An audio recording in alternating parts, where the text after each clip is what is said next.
Hi, this is Cheryl with another movement exploration, and my little demo cat Zoltan is joining us.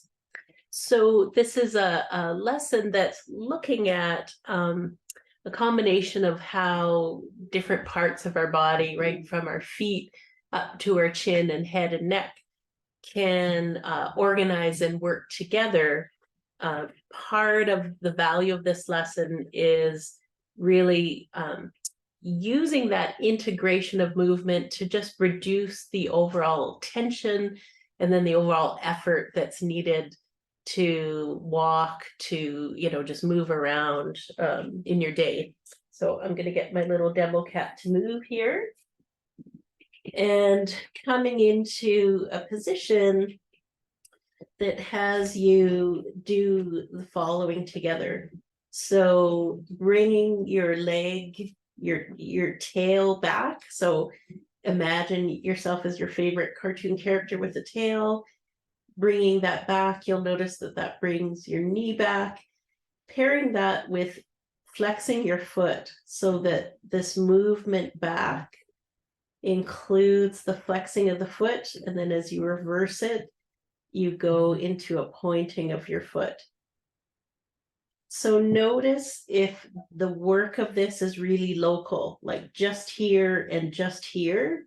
You want to try and start to knitting together the ease of this movement so that this moving of your hip back can help bring your foot up, and then reversing it can extend it.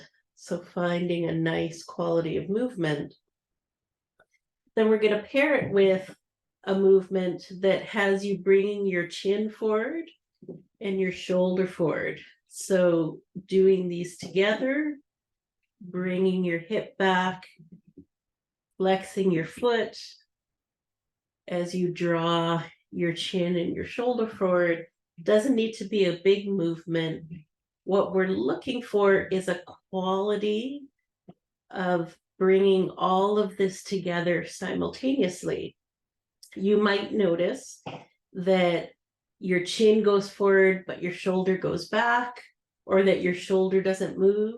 So you can play with isolating these movements. So just bringing your shoulder forward, leaving your head still, even moving your shoulder back.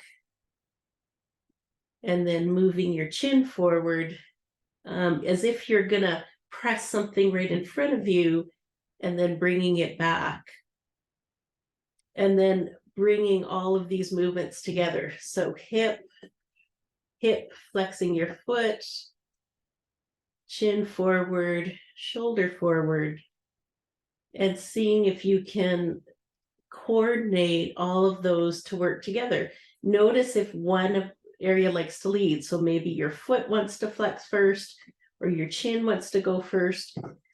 A good recommendation is to have the movement come from your pelvis first, this movement back, as a way to have the bigger muscles of your body start the movement, and then you can follow through with the smaller areas.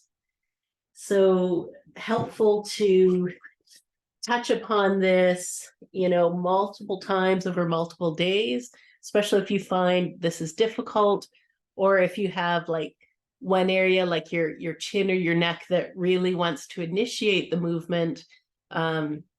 Play with starting with your foot, starting with your hips, starting with your shoulder, starting with your chin, just so that you have the option about how you want to initiate the movement, so that all of the parts of you can be accessed when you move.